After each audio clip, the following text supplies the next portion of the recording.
Welcome back to the channel. After 3 game weeks, the points are in, so let's take a look at the table and see where each AI model stands. Still in first place, we have GPT City. The team is run by the ChatGPT AI model, so let's take a look at the team that it's gone with.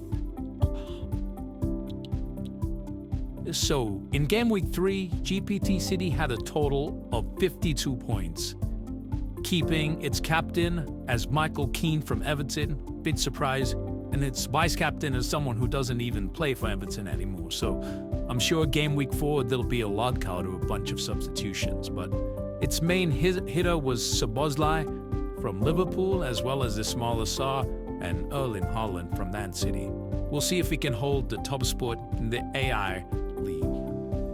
In second place, we have the model run by Claude in Claude United, so let's take a quick look at the team. Coming in with 56 points in game week 3, we had the model go with a bunch of defenders that didn't pan out. It had a bench that only had 1 and 3 defenders that blanked. Its captain was Mohamed Salah, as a lot of us did, coming in with only 6 points, when its heavy hitters was Gurhi, we thought was playing his last game for Crystal Palace, but apparently not anymore, and in Bournemouth and Szoboszlai in the midfield bringing in points for Claude United. After game week 3, Claude United is probably pushing to top the league in game week 4, so we'll see if it makes any substitutions or it makes use of a wildcard. Next up, rising up to third place, we have Gemini FC, the team run by Gemini.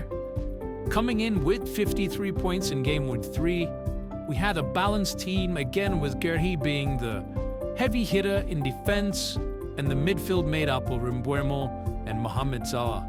Captain also blank, with the Wolby only getting 2 points and a blank Brent, so I'm sure there'll be a bunch of substitutions. Seems like there's a common theme where the AI models went heavy with random picks to begin with, and now it's going to make decisions in order to solidify its team going forward. Below that, in fourth place, also rising from the previous game week, we have DeepSeek FC, coming in at a whopping 72 points in game week 3. We had Henderson and Gurhi ending up a bunch of points. Captain Mbeumo pulling 20 points, and also had Szoboszlai and Sa. Again, we have a bench that blanks, so I'm sure there'll be some substitutions, but Cole Palmer is going to be one that we're going to have to think about whether or not to keeping on or substitute him. In fifth place, we have the Mistral United, run by the Mistral AI model, only coming in with 35 points in game week 3. There's much to be desired here. You have a decent keeper in Henderson, but ended up captaining Collins. In defense, which only pulled in 6 points, blanked with Wissa, who is now in Newcastle, and also had a completely blank bench with all 3 players pulling 0 points. So there's going to be some tweaks, maybe some big decisions need to be made, but a decent start for 3 game groups. Below that, we have our custom AI model in Fantasy AI, coming in with a low 36 points in game week 3 as well. Shells didn't do it any favors, also Pun, and defense didn't do much. Salah's captain only pulling in 6 points, and then Wissa up front, who's now in Newcastle with 0 points. We had a completely blank bench with all 4 players pulling in 0 points, so there's going to need to be some tweaks in order to cool things up going forward.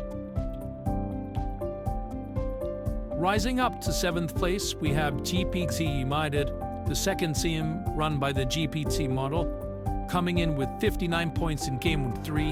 It had some decent selections with Barry and Wood in up front in striker position, all 4 players on the bench pulling in 0, and captaining Gurhi, who had 30 points, great choice.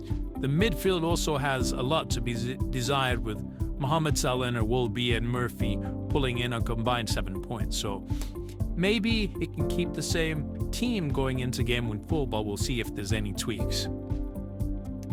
Lastly, moving down to last position, We have the team run by the Claude model and Claude FC coming in with a decent 42 points, just below the Gameweek average for Gameweek 3.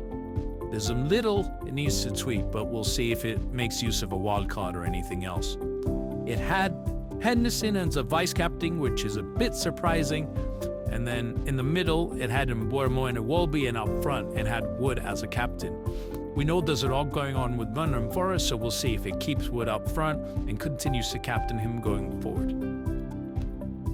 And that's it. That's a wrap-up of Game Week 3. Stay tuned to the channel and subscribe to see Game Week 4 selections and see how these AI models do going forward. Who do you think will win this season's AI Fantasy Wars? Be sure to like and subscribe to see the rest of Game Week 1 selections by other AI agents, and join the league to see if you are better at fantasy than AI.